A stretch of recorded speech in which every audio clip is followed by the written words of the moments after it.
Beatle J here, and a very Beatle day for me. And I'm going to talk about Meet the Beatles.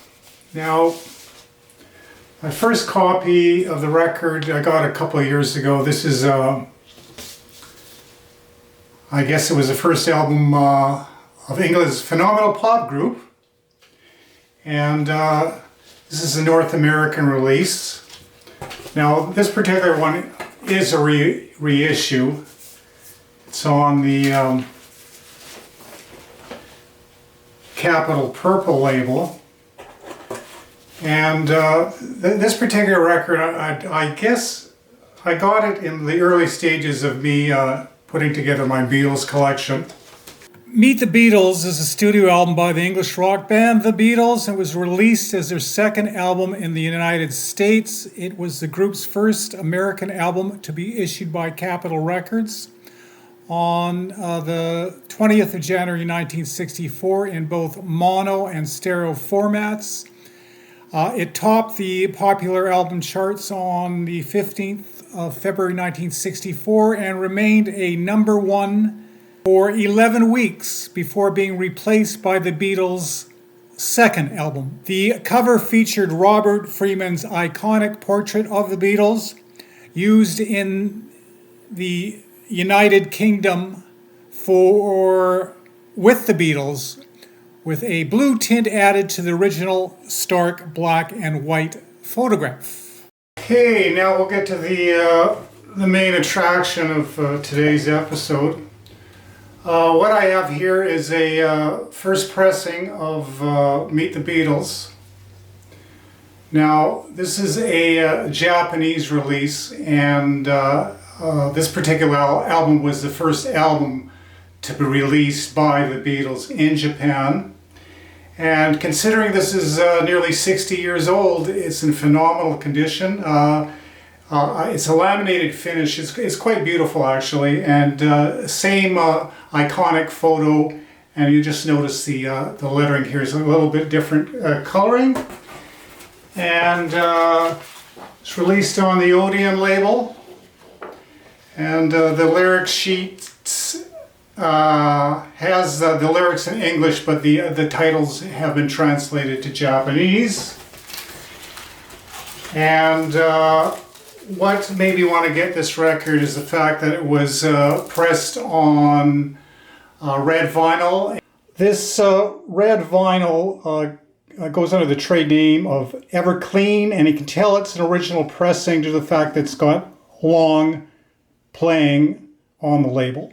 And as soon as I seen it, I knew I had to have it, and now I own it. Got that particular record from Record City in Japan. It's the second purchase I've made, and very happy with this particular record of Meet the Beatles, the Japanese release of that particular album.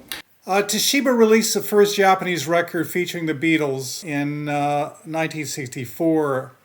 Toshiba's official name was Toshiba Musical Industries Limited, and they used the Odeon label for this and subsequent Beatles releases. This would be the first album to be released in Japan.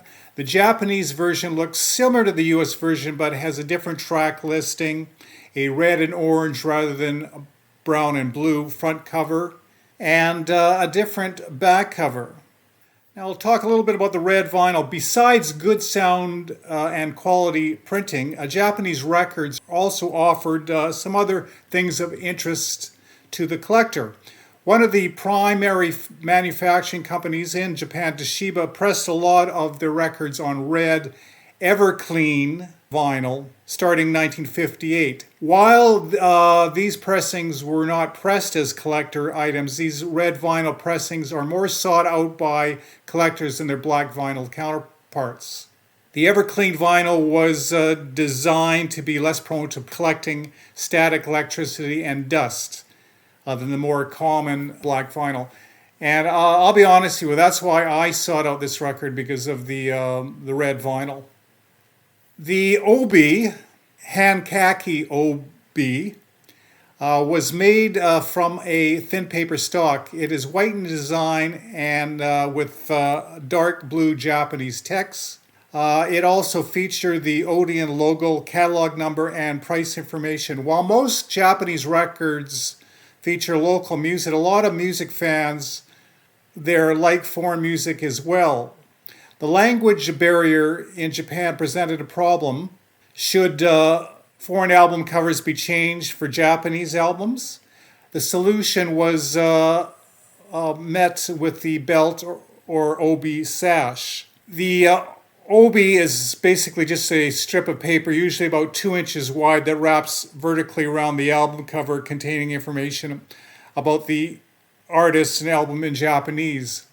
As these strips of paper were fragile and easily torn, they are often missing, especially since consumers in the 50s and 60s had little interest in keeping them.